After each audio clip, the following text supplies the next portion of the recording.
Olá, está no ar o 3 a 1. Foi-se o tempo em que um telefone era usado apenas para fazer chamadas. Os pequenos aparelhos de telefonia móvel, e são mesmo cada vez menores e mais versáteis, oferecem tantas funções que acabam se tornando indispensáveis. Mas será que o uso desses artefatos tecnológicos pode causar dependência? E o que é pior, um isolamento social? Para debater o tema, temos esta noite 3 convidados. O psiquiatra Jairo Werner, o estudioso em comunicação e tecnologia Aristides Alonso e o sociólogo Fernando Lima Neto. Antes de começarmos a ouvi-los, vamos ver uma reportagem sobre o tema. No Brasil, o número de linhas de telefonia móvel há muito já superou o número de habitantes. Com os aparelhinhos, é possível tirar fotos, ouvir música e principalmente se conectar à internet. Com isso, estamos cada vez mais conectados, pelo menos virtualmente falando. O problema é que essa sensação de que estamos próximos aos outros tem provocado um sintoma preocupante: o isolamento social. Essa dependência tecnológica tem até nome: tecnose, e pode ser muito semelhante à dependência causada pelo álcool ou pelas drogas. As características dessa nova patologia são o tempo que a pessoa gasta em frente ao computador ou outro gadget qualquer, o isolamento do ambiente social e a desatenção em relação às atividades profissionais, acadêmicas e pessoais. Será que esse é um caminho sem volta?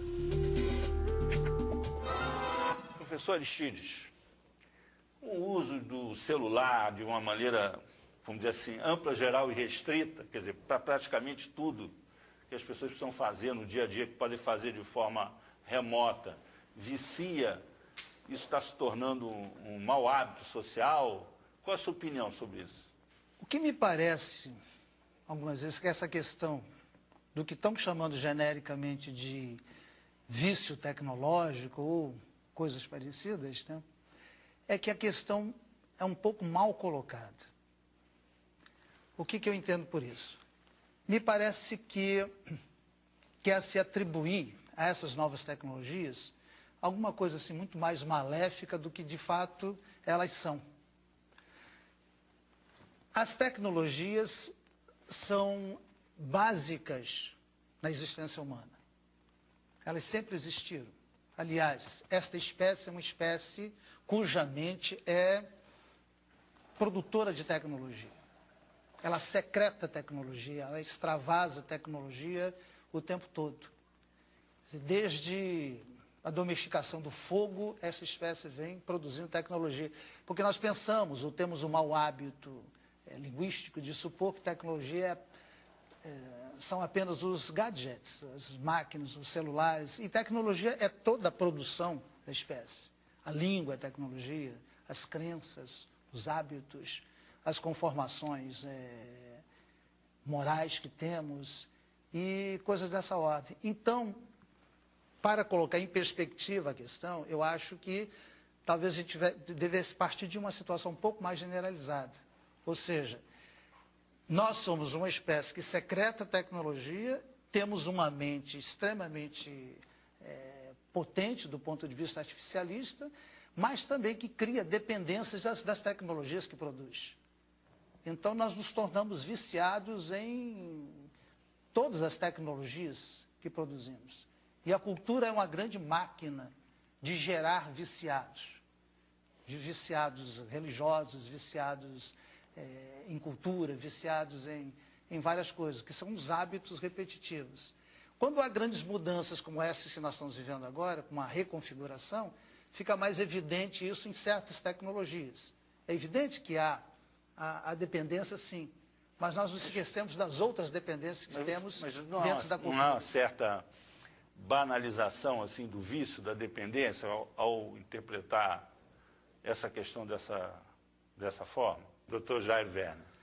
Bom, eu acho que nós estamos ainda aprendendo, né, sobre essas novas tecnologias, sobre o impacto que elas têm, não só na cultura, nas relações, mas também no psiquismo humano, né? Quer dizer, nós sabemos que o ser humano ele é extremamente criativo, né? Ele precisa realmente de ter, né, novas formas de se relacionar com a natureza, se relacionar com os outros homens. Agora, nós não podemos esquecer um ensinamento muito básico, que eu acho que vem dos antigos, que está relacionado às virtudes, à temperança, né? Eu acho que a questão que nós ainda precisamos desenvolver é o controle, o autocontrole e o controle social das novas tecnologias. Lógico que a internet, por exemplo, que é uma dessas tecnologias, é inevitável. Só para complementar a pergunta aqui, para botar a Marlene nessa fogueira. O sujeito, por exemplo, ele é alcoólatra ou é cocainômano, ele cria uma dependência em relação a um produto químico, certo, que ele, vamos dizer assim, acrescenta ao funcionamento do seu organismo. E isso altera o comportamento dele. Um celular com todas essas possibilidades que ele tem hoje é um complemento do cérebro. Quer dizer, a pessoa passa a funcionar com um equipamento complementar. Até que ponto isso pode ser caracterizado como uma, vamos dizer assim, como uma dependência, um vício, se isso pode trazer uma série de benefícios para as pessoas? Olha, sem querer medicalizar, né, essas questões ou patologizar, mas sem dúvida nós já temos um percentual grande de pessoas que o uso do celular, o uso das novas tecnologias, a internet, já tem se constituído numa dependência semelhante às outras dependências, né? Ela já é um subgrupo das dependências comportamentais, que é a dependência tecnológica. Então, obviamente que isso, fazendo parte da cultura, também vai integrar o rol de dependências, né? E nós temos dentro delas dependências mais gerais e dependências mais específicas. Por exemplo, nós temos uma dependência muito grande já sobre, por exemplo, o sexo virtual, né? Então, nós temos um risco muito grande dessas dependências usarem essas tecnologias. Vamos abordar isso por um outro ângulo. Por exemplo, isso quando é um fenômeno isolado, quer dizer, você chega e diz assim, um indivíduo é dependente disso ou daquilo. Agora, quando é um fenômeno de massa, uma coisa social que envolve milhões de pessoas, isso pode ser caracterizado como uma dependência ou como um novo padrão de comportamento social? Fernando, você que é sociólogo. Então, tenderia a interpretar como um novo padrão de comportamento social, porque em sociologia, o foco da sociologia, ele nunca é a pessoa, o indivíduo tomado isoladamente, mas, claro, as relações sociais que constituem essa pessoa como indivíduo, como individualidade. Então, temos questões de ordens diferentes aí. Por exemplo, hoje em dia é muito comum, né, para muita gente acordar de manhã e checar e-mail é uma coisa tão banal, tão trivial, quanto escovar os dentes, né, quanto tomar café da manhã.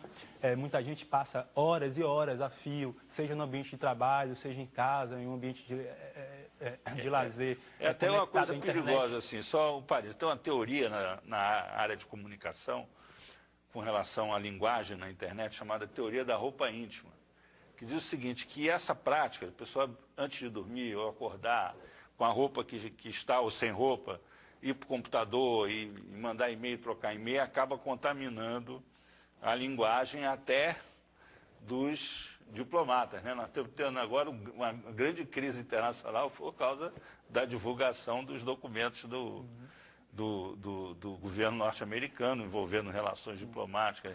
É a chamada teoria da roupa íntima.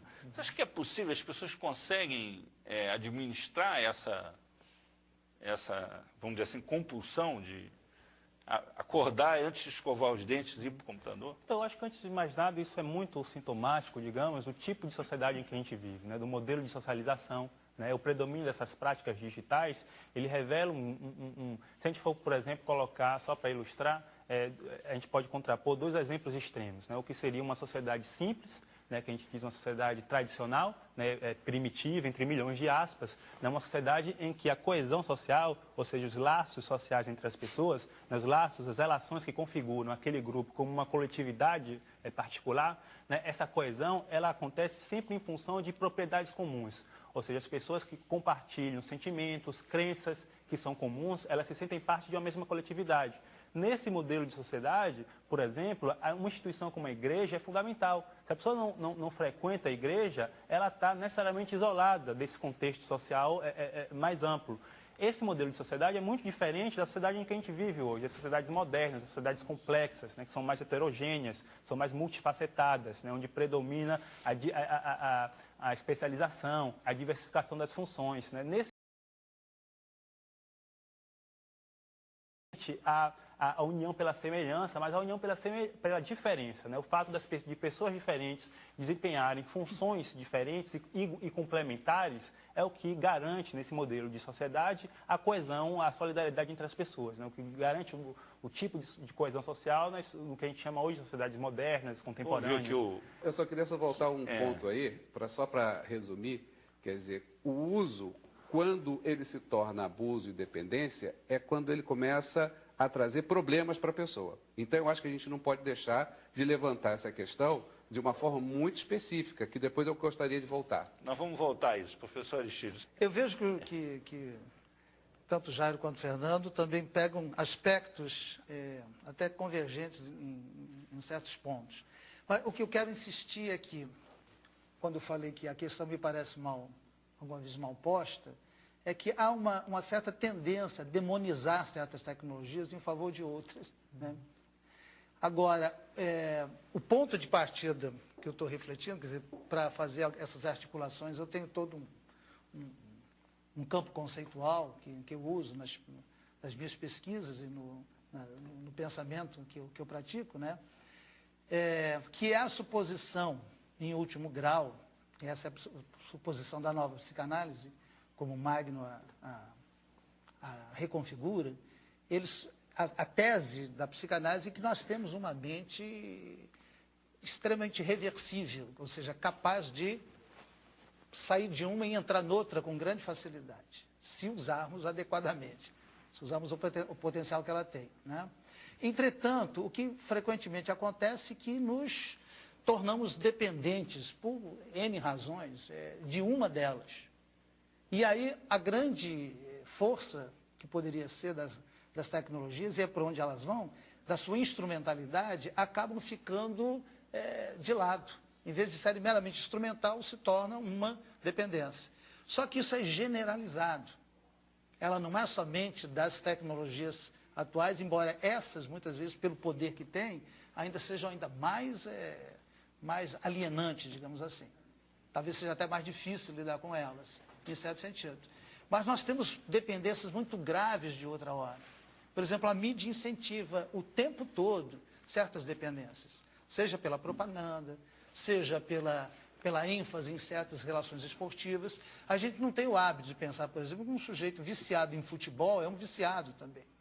Porque a sociedade reconhece, aceita aquilo. É socialmente aceito. É socialmente aceito. Né? Então, do ponto de vista de articulação, toda vez que se vicia em qualquer coisa, seja de uma crença a uma tecnologia qualquer, que acaba virando uma crença, perde-se justamente a instrumentalidade daquele processo, a artificialidade que aquilo propõe, em si. E se torna uma dependência ou uma redução das possibilidades daquela pessoa.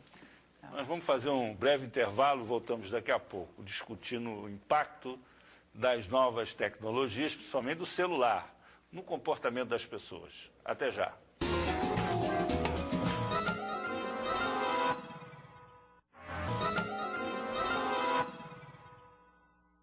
Estamos de volta com 3-1 aqui na TV Brasil. Hoje o nosso debate é sobre a dependência cada vez maior das pessoas por tablets, celulares e o risco de isolamento social.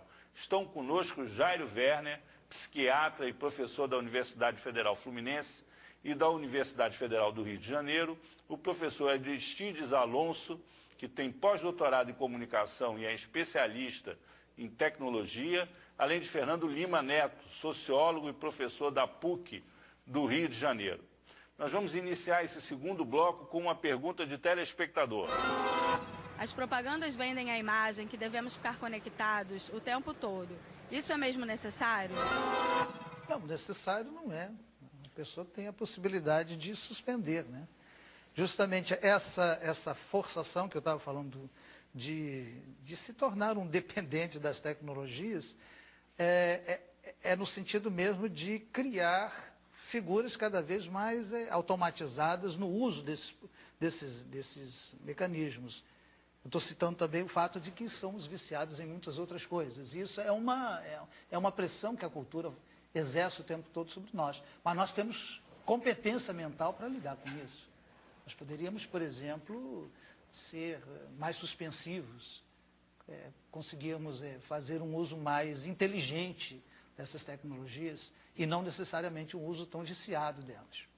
Doutor Jairo, o que uma pessoa pode fazer para resistir a essa sedução?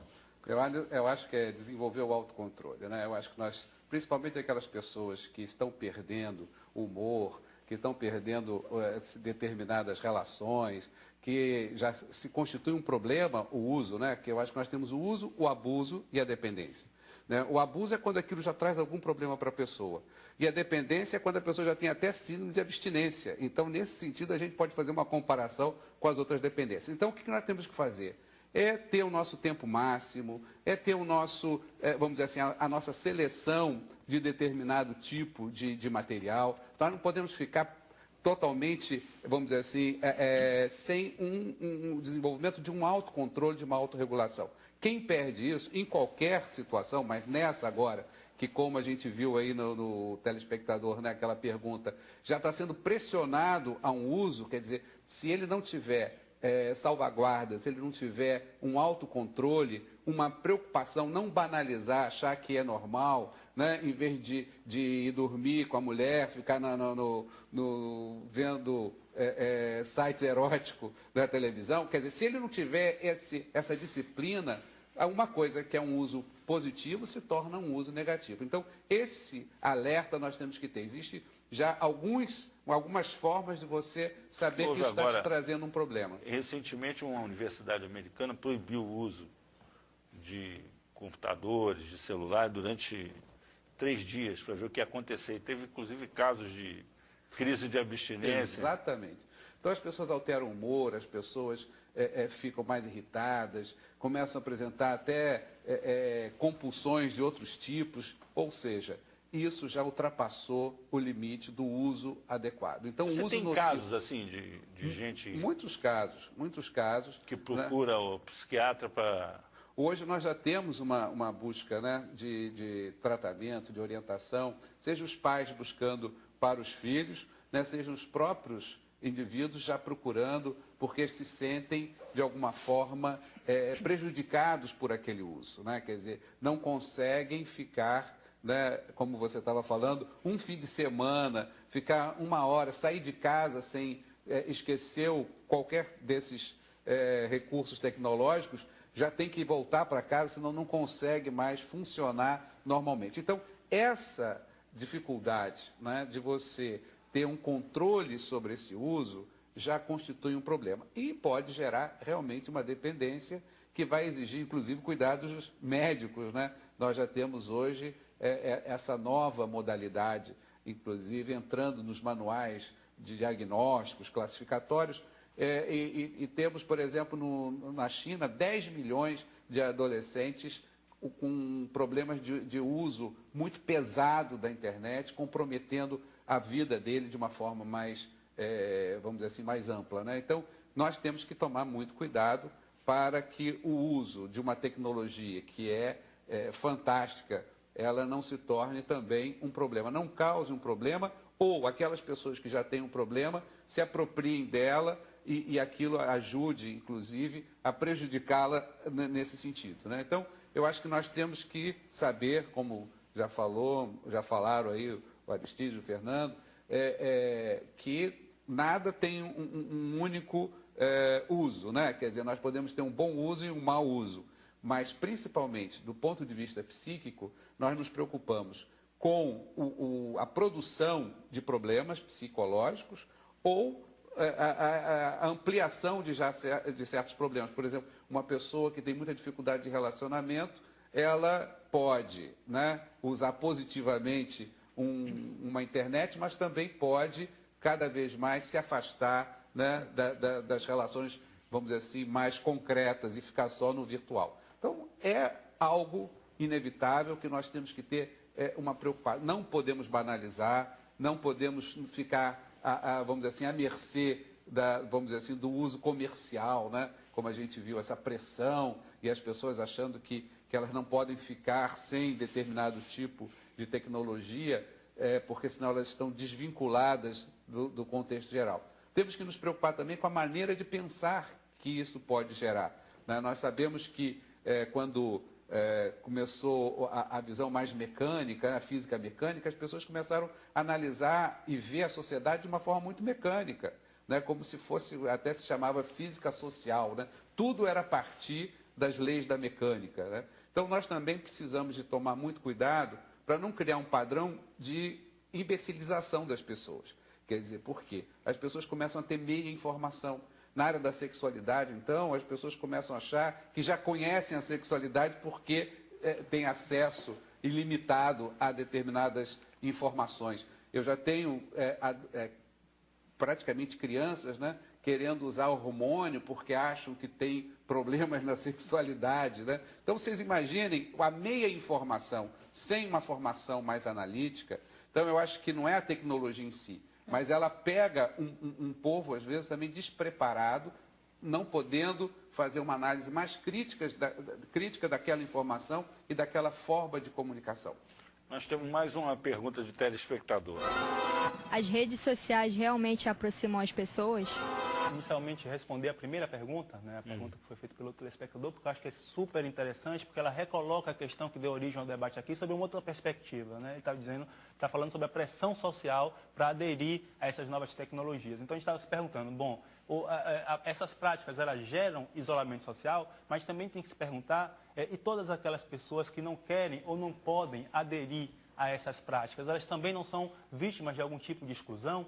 Então, um exemplo trivial, todas as festas e os eventos que são promovidos nas redes sociais. Muitas vezes os convites circulam apenas ali naquele ambiente, no Facebook, no Orkut, no que for. As pessoas que não têm essas ferramentas, elas podem, enfim, é claro, elas podem ser convidadas, mas o risco que elas sejam esquecidas é muito maior. Então, essas ferramentas, elas sempre foram criadas com o objetivo de incrementar a interação entre as pessoas. Claro, o problema surge quando esse tipo de interação virtual substitui outras formas de interação face a face. Aí nós temos um problema, né? A interação no mundo da internet não pode substituir o contato face a face com os vizinhos, com a família, com os amigos. É nesse caso que a gente tem que a gente pode configurar, interpretar como um problema de isolamento, qualquer que seja. Então, para voltar com o que eu estava dizendo antes, isso tudo é muito sintomático do tipo de sociedade em que a gente vive, em que a solidariedade entre as pessoas, para existir solidariedade entre as pessoas, é necessário uni-las através das diferenças.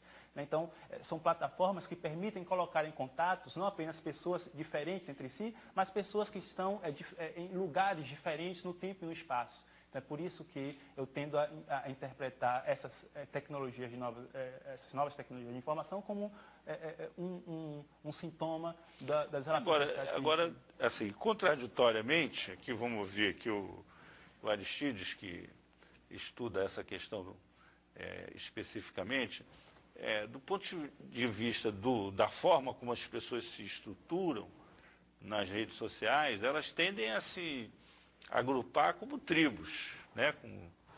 Como pessoas que se aproximam por afinidade, não necessariamente por origem de classe ou por relações de parentesco.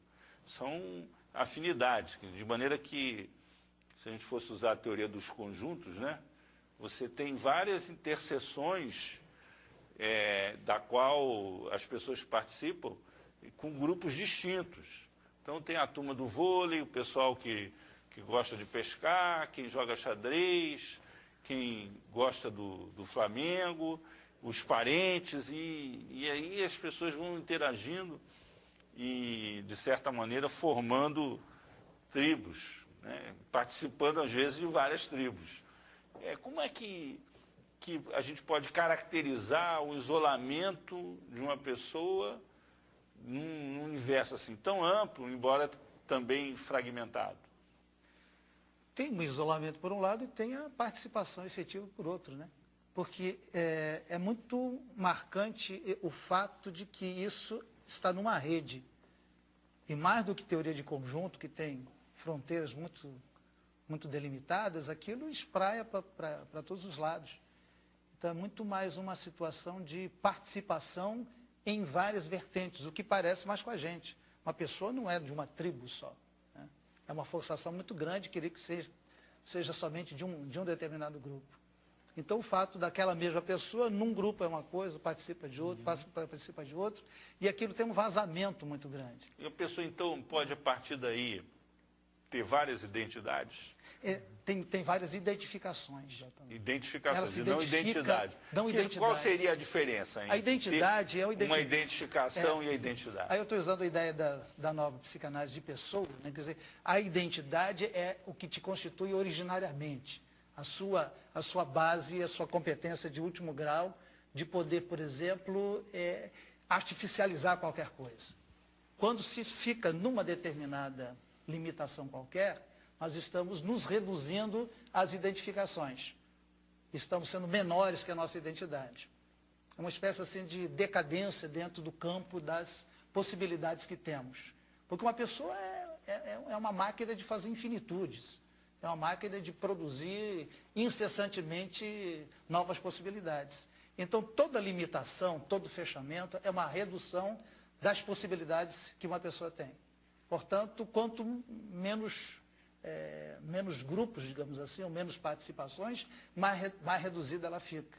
E aí nós ficamos um pouco mais parecidos com outras formas de vida, digamos assim, mais simples do que a nossa. Ou seja, nós sofremos uma espécie de neoanimalização. Nós ficamos como se fosse um animal da cultura, com um determinado polemizar com isso aí. Padrão fixado. Para polemizar com isso, é mais ou menos conhecido já o fato de que a gente vive numa sociedade em que o sujeito moderno ele foi desconstruído, né? Você tem, assim, para exemplificar, você tem um sujeito iluminista, que eu penso, logo existo, quer dizer, o cara que, pela razão, se posiciona e decide, resolve tudo. Então, o sujeito moderno, que é o sujeito que interage, o sujeito da sociedade industrial, estratificado em classe e tal, isso foi desconstruído. Completamente. Né? Isso não existe mais, por várias razões, pelo feminismo, até né? porque não existe mesmo, pelos né? movimentos de gênero, pela crise do Estado-nação, etc. Até que ponto as redes sociais, a internet, estão permitindo que esse sujeito desconstruído, que é um sujeito da década de 1990, né, nos anos 2000, ele consiga se reconstituir. É muito interessante essa questão, porque a gente pode tomar ela pela questão do imigrante, né? Se a gente pensar o que era o imigrante, o que era a vida do imigrante há 30 anos atrás e o que é a vida do imigrante hoje. Porque essas ferramentas que a gente está discutindo aqui, elas mexem com elas alteram as nossas concepções de tempo e espaço, né, que são concepções básicas do entendimento humano. Então, o modo de ordenarmos as relações sociais dentro do tempo e do espaço, há 30 anos atrás e hoje, não é mais o mesmo.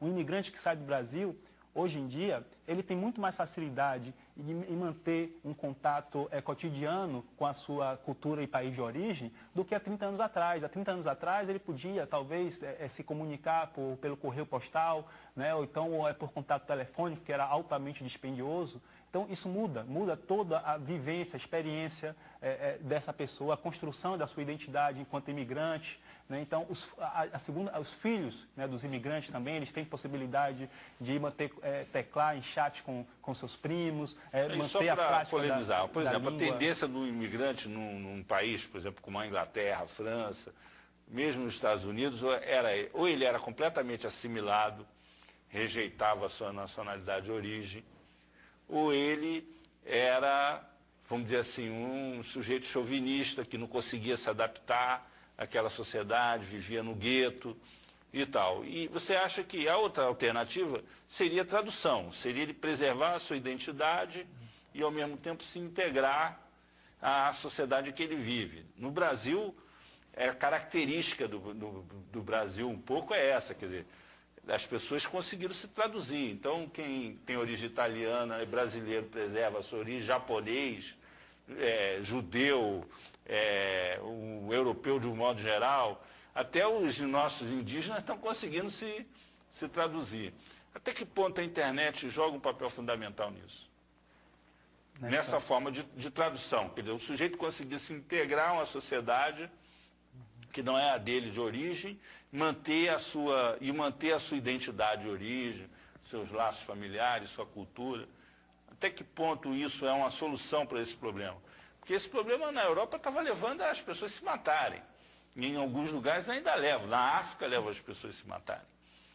Em todas as épocas, né? Em todas elas. Até que ponto isso pode interferir na própria permitir que as pessoas tenham mais capacidade de se traduzir, de preservar a sua identidade e se integrar à sociedade? Olha, como eu estava dizendo antes, é muito mais fácil para um imigrante hoje acompanhar, né, o que se passa no país de origem dele através enfim, da internet, do MSN, pode ligar para as pessoas, do Skype. Então, nesse sentido, é mais fácil para ele reconstruir essa identidade originária que, de outro modo, dificilmente poderia acontecer, né, em outras situações. Por exemplo, vamos inverter a situação. Hoje nós estamos vivendo...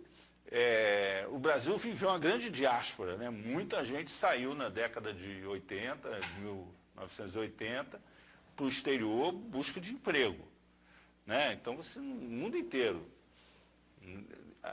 em alguns países mais do que os outros, Estados Unidos, na Europa, no Japão, e agora as pessoas estão voltando. As pessoas estão voltando porque, por causa da crise mundial, as pessoas estão voltando. Os parentes recebem e tal, mas a vida das pessoas mudou. Até que ponto essa coisa pode, de certa maneira, ser amenizada ou suavizada pelas redes sociais? Professor Aristide, alguém conhece algum caso assim de gente que viveu muito tempo no exterior e voltou recentemente? Como é que é esse reencontro? É justamente a possibilidade que essas tecnologias estão dando de conexão planetária, né? E essas fronteiras que eram restritas há um tempo atrás, elas se tornaram muito facilitadas. Não faz muita diferença que você esteja aqui ou esteja nos Estados Unidos. Eu já orientei monografias, por exemplo, de gente aqui na Inglaterra, Estados Unidos, é como se fosse praticamente... Tem um problema. Eu tenho um exemplo. Sai, quando ele volta, ele quer retomar as relações onde ela pararam. É como se fosse uma fotografia que ele pegou e virou um filme. E aí esse negócio não existe. Professor Werner, você tem casos aí muitos problemas, não só em relação a essa questão, né, do imigrante, mas principalmente das pessoas que se conectam com grupos do seu passado. Então, tem aquele amor adolescente, tem aquela reencontro, né, que as pessoas acham que o tempo não passou e elas querem, de alguma forma, continuar ou reviver aquela situação, né? Nós temos vários casos, inclusive, de separação, né? Porque as pessoas, ao mesmo tempo que é bom você rever, reencontrar, mas você também tem ainda um emocional muito adolescente, né? Então, o ser humano ainda tem um lado muito infantil e muito adolescente, que por um lado é bom, mas por outro lado deixa ele muito vulnerável, né, a certo tipo de estímulo e de contato que ele recebe. Então, pessoas que estão indo atrás, né, quando reencontram, né, de fantasias, né, que eu considero assim, né, e realmente isso tem gerado, né, a traição virtual, tem gerado uma busca, né, por um tempo perdido. Então, é uma nova situação que nós temos que realmente enfrentar, né? Quer dizer, esse personagem que a gente cria nas redes, eles às vezes faltam consistência para eles, né? Quer dizer, então, eu acho que nós precisamos de pensar isso com algum tipo de crítica. Eu acho que as pessoas, por exemplo, a novidade, né? É uma coisa, a criança, isso é muito natural, o nosso cérebro gosta muito de novidade.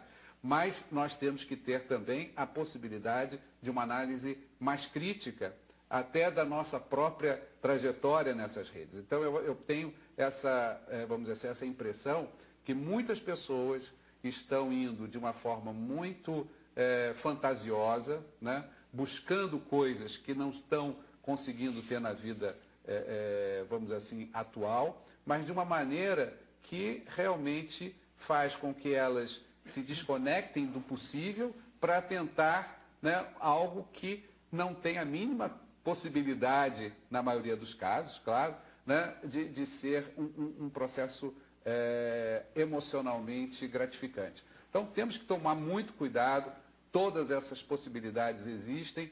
Quando perguntou a nossa telespectadora, né, se a rede amplia, né, e eu acho que todos nós concordamos que realmente amplia a conectividade, mas também passa a ter, às vezes, um nível de pensamento em que basta você conectar que você está recuperando uma relação, o que não é verdade.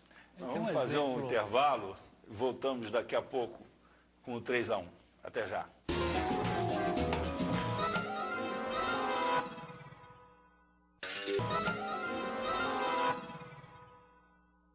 O 3-1 está de volta. O programa hoje debate o comportamento do brasileiro em relação aos avanços da tecnologia digital.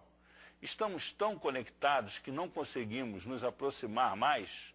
Para analisar questões como essa, estão conosco aqui no estúdio da TV Brasil o psiquiatra Jairo Werner, o estudioso em comunicação e tecnologia Aristides Alonso e o sociólogo Fernando Lima Neto. Nós vamos iniciar esse terceiro bloco com uma pergunta de telespectador. As pessoas não se expõem demais na internet? Inevitavelmente, a exposição é sempre muito grande, mas claro que ela também pode ser controlada, né? Isso depende, né, Porque, como o Aristides estava colocando antes, acho que é importante ressaltar isso, essas novas ferramentas de tecnologia de informação, elas não podem ser nem demonizadas, nem endeusadas, né? Não existe um valor intrínseco nelas mesmas. Isso depende muito em função do uso, né, que se faz, no modo que a pessoa se apropria de cada ferramenta. Então, a gente não tem uma regra geral para dizer se é bom ou ruim, né, se expõe ou não. Né, isso depende muito do uso que a pessoa faz. Agora, voltando a uma questão que você tinha colocado no bloco anterior, sobre a interferência dessas ferramentas na reconstrução das identidades, tem um exemplo muito curioso de onde eu venho, lá da Bahia, que diz respeito ao futebol. Né? Até pouco tempo atrás, até 30 anos atrás, no sul da Bahia, as rádios que chegavam lá eram basicamente as rádios do sudeste do país. Então, a maioria dos torcedores, né, de futebol no sul, em Ilhéus, no sul da Bahia, eram torcedores dos times do Rio e de São Paulo, né, invariavelmente. As rádios de Salvador não chegavam lá. Hoje em dia, você tem uma nova geração de torcedores dos times locais, de Bahia e Vitória, justamente em função, né, de todas essas transformações tecnológicas. Eles têm mais acesso, né, para acompanhar os times de futebol local. Então, eles se identificam, eles criam novas formas de identidade em função de oportunidades que aparecem junto com essas ferramentas de informação. Voltando a essa questão da identidade, quer dizer, é possível, há casos, inclusive isso é estudado na psiquiatria, na psicanálise, de dupla identidade. Nas redes sociais, as pessoas às vezes adquirem múltiplas identidades. Até que ponto vamos dizer assim, essa representação na rede pode ser uma forma de mentira, de fuga da vida real? Eu acho que é o contrário. Essas tecnologias permitiram que uma série de grandes repressões e recalcamentos que havia nas sociedades anteriores pudessem vazar. Porque é justamente o entendimento que se tem da ideia de pessoa que a nova psicanálise propõe. Nós temos múltiplas identidades, não temos só dupla, não. Dupla é o médico e o monstro do Stevenson, que começou com isso. Nós podemos ser qualquer coisa, nós podemos ser qualquer um, como Fernando Pessoa já mostrou literariamente. Quer dizer, uma pessoa pode ser N outras figurações. Nós somos atores representando papéis numa determinada situação de mundo, né? Portanto, me parece que essas tecnologias permitem cada vez mais que a gente possa começar a exercer possibilidades que em outras sociedades eram inteiramente recalcadas. Mas a pessoa não pode, né? a partir daí, criar vamos dizer assim, uma identidade num mundo virtual que não tem nada a ver com a sua vida real, professor Vieira? Não, como o Aristides falou, nós podemos desempenhar vários personagens. Tá? Então, na verdade, há um risco, né, quando também a nossa telespectadora pergunta sobre a exposição, né, na internet. Eu acho que tanto as pessoas se expõem, como elas também são expostas a muitas ideias, inclusive para construir personagens. Né? Quer dizer, eu acho que isso é um risco muito grande em alguns aspectos. Não tem só um lado positivo, mas tem um lado negativo. Né? Nós sabemos que certos tipos de personalidades, né, criam personagens completamente inadequadas. Né? Imagina aspectos ligados a terrorismo, a visão fascista, a visão neonazista, enfim. Nós também temos jovens, e eu trabalho muito com jovens, né, que começam a criar, né, um tipo de personagem, né, um tipo de identidade com situações extremamente perigosas. Né? Quer dizer, então, essa exposição também tem mão dupla. Né? A pessoa se expõe, né? Mas a pessoa também fica muito exposta. Hoje, quem é que, vamos dizer assim, que forma opinião? Né? Quem são aqueles que têm o maior número de seguidores? Então, nós precisamos de entender que nós também estamos superficializando e muitas vezes as pessoas começam a acreditar que têm determinada identidade, que se identificam, né, com um determinado tipo de ideologia que pode ser extremamente danosa. Principalmente o jovem, né? O jovem, ele se apega, nós sabemos que na história é o jovem que se apega mais a esses tipos de ideologias, vamos dizer assim, tipo nazismo, fascismo e etc. E nós sabemos que hoje, né, o acesso a determinados grupos, como nós temos visto aí a questão das torcidas organizadas, vocês imaginem... Jairo, não foi né? sempre assim. Né? Mas eu acho que o poder de combinar, olha, vamos estar em tal lugar assim, quer dizer, eu acho que potencializa, né? Concordo que nós tenhamos já muitos aspectos que sempre foram assim, mas a potencialização e as pessoas começarem a achar que podem exercer, né? Existe uma fantasia, né? Eu quero ser médico, eu já posso ser médico amanhã.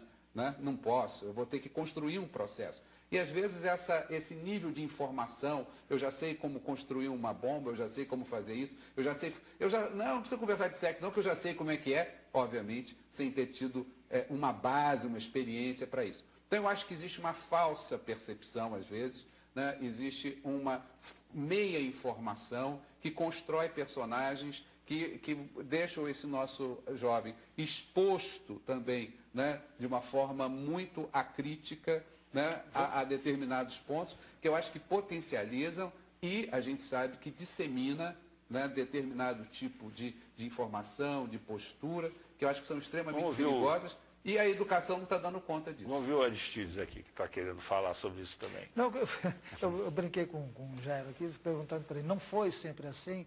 Porque a humanidade sempre se virou com o que tinha. Evidentemente que certas tecnologias possibilitam uma expansão maior de expressões. Mas sempre foi assim. O que é a literatura, se não construção dessa fantasia? O que é a pintura? O que foram as narrativas, as falações, as fofocas, as lendas, os mitos, as construções fantasiosas que a sociedade criou. Sempre foram mecanismos de tentar inventar, digamos assim, saídas para a nossa estadia de mundo. E essa é a grande questão para todos nós. O estar aqui e ter que se virar com isto aqui. Né? Então, quando eu digo assim, não foi sempre assim, porque o que temos hoje são tecnologias nos dando mais poderes. Nós estamos muito mal educados para elas, nós estamos muito mal preparados ainda para elas, mas elas vão se instalar com o tempo. Como assim? Por exemplo, a questão do anonimato é um subterfúgio que as pessoas utilizam para fazer coisas na rede e não assumir o que estão fazendo. Como lidar com isso? Difícil, né? Mas sempre existiu isso. Sempre existiu. Machado de Assis tem uma obra toda onde retrata sempre um personagem que é a carta anônima, a informação que chega sem que ninguém saiba de onde veio. Então, a fofoca, por exemplo, que é um mecanismo de transmissão cultural muito forte que, digamos assim, coloca essa questão do anonimato na base da sua emergência. Então, essas características todas, sejam elas tomadas como positivas ou negativas, estão disponíveis para nós o tempo todo. Uma tecnologia pode facilitar um maior impacto. Eu costumo pensar que, por exemplo, lá nas emergências da história do homem, inicialmente as lutas podiam ser corpo a corpo, né? Posteriormente, com a invenção de um porrete, já se aumentou, depois a lança, a flecha, a arma de fogo, o canhão, a bomba atômica. O que nós temos? Apenas ampliação cada vez maior do nosso poder de agressão, de destruição, ou coisa que o valha. Entretanto, os elementos em questão são os mesmos, os desejos são os mesmos que estão movimentando frequentemente os meus processos. Porque a questão que eu queria colocar nesse programa em particular era de não projetar para as tecnologias o que é problema nosso, né? Nós costumamos transferir para a tecnologia como se o problema fosse da tecnologia. Ela não é boa nem má. Ela é apenas um instrumento que temos para utilização. E digo mais, nós temos poucas tecnologias, a gente precisa de muito mais. Nós somos muito inadimplentes, muita coisa de que a gente precisa ainda. Câncer não tem cura, diabetes ainda não tem solução. São tecnologias que precisam ser inventadas para melhorar a nossa condição. E quanto menos tecnologia, a gente fica mais burro.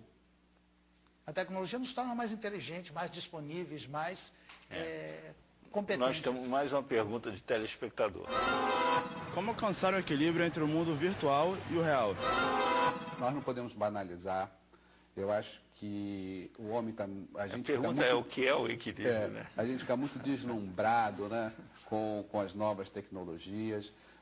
Claro, as tecnologias, elas, vamos dizer assim, elas têm um poder de beneficiar o ser humano, né? Mas também a energia atômica, por exemplo, né, ela também fez uma série de vítimas. E nós não podemos descuidar desse aspecto, porque o homem fica muito deslumbrado. E como ele pergunta, né, o nosso telespectador, quer dizer, o equilíbrio. Eu acho que existe uma palavra que eu falei no início, que é a temperança. O que é temperança? É justamente a educação do desejo. E essas tecnologias, elas podem criar uma falsa impressão de que o desejo pode ser imediato, que as coisas não precisam de serem construídas. Então, eu acho que a defesa é essa. Você precisa de entender que nós temos que desenvolver o autocontrole, né? Quer dizer, nós temos que ficar vigilantes, né? Não adianta a gente usar de uma forma inadequada essas tecnologias. Fernando, você acha que esse equilíbrio ele virá da coerção social ou do autocontrole? Sem dúvida, do autocontrole, né? E claro que o autocontrole também ele é formado dentro de um contexto de uma série de coerções sociais. Então, como eu estava falando anteriormente, o problema é quando, em relação a essa questão do equilíbrio, é quando essa interação virtual, ela substitui, né, a interação face a face. Aí eu vejo como uma questão problemática, porque a ferramenta ela é pensada, né, como uma forma de incrementar as interações, as relações entre as pessoas, mas não de substituir todas as outras formas de interação social. Então, se a gente tem o exemplo de duas adolescentes que passam o dia inteiro conversando na escola, elas chegam em casa, elas vão para o chat, elas estão prolongando aquele contato interativo real, face a face. Então, nesse sentido, não existiria necessariamente, né, uma relação de oposição entre uma coisa ou outra. Elas podem ser complementares, mas, claro, é uma questão que envolve temperança, que envolve autocontrole e que, claro, também envolve todo o contexto de relações sociais em que cada pessoa está inserida. Aristides, como é que a escola entra nessa história aí? Você que é um educador, onde é que a escola pode ir? A escola seria um local apropriado para treinamento desses processos. Até porque a escola iluminista, essa que faleceu recentemente, e nós não temos substituto dela... não tem nada no lugar ainda. Não tem no ainda. lugar, né? A escola iluminista treinava para isso. Era aquele modelo de disciplina, de escrita, de caligrafia, os treinos que a escola Começo, dava meio e fim, que não era no existe na sentido, por internet. exemplo, de não falar, de poder controlar, etc. E tal. Quer dizer, o que se faz necessário é pensar para valer novas pedagogias ou uma mega pedagogia para essa nova realidade. Porque aquela anterior já não serve mais. Essa nova, nós estamos sendo atropelados por ela. A maior parte de... Mas os professores são pré-novas tecnologias. Todos, né? Ou a maior parte. As crianças são muito que mais aptas os alunos para... chegam mais avançados tecnologicamente do que os professores, e a escola não está aparelhada para essa situação. Mas não é tanto aparelhada, digamos assim, espacialmente só. Não está aparelhada como concepção de ensino, de educação. É necessário pensar uma nova educação, uma nova escola, onde essas coisas começam a se reincorporar e onde a gente comece a praticar, de alguma maneira, pelo menos uma coisa que podemos chamar de juízo, né? Nós vamos ter que encerrar. Eu vou tentar encerrar, porque essa coisa ficou no ar, dar um outro programa. A verdade é que a informação ela é muito mais acessível do que era antes, mas as pessoas precisam se preparar mais para lidar com isso, né? Nós vamos ter que encerrar. Nós agradecemos a participação do psiquiatra Jairo Werner, do professor Aristide Alonso e do sociólogo Fernando Lima Neto. Até a próxima quarta-feira com mais um 3 a 1 na TV Brasil.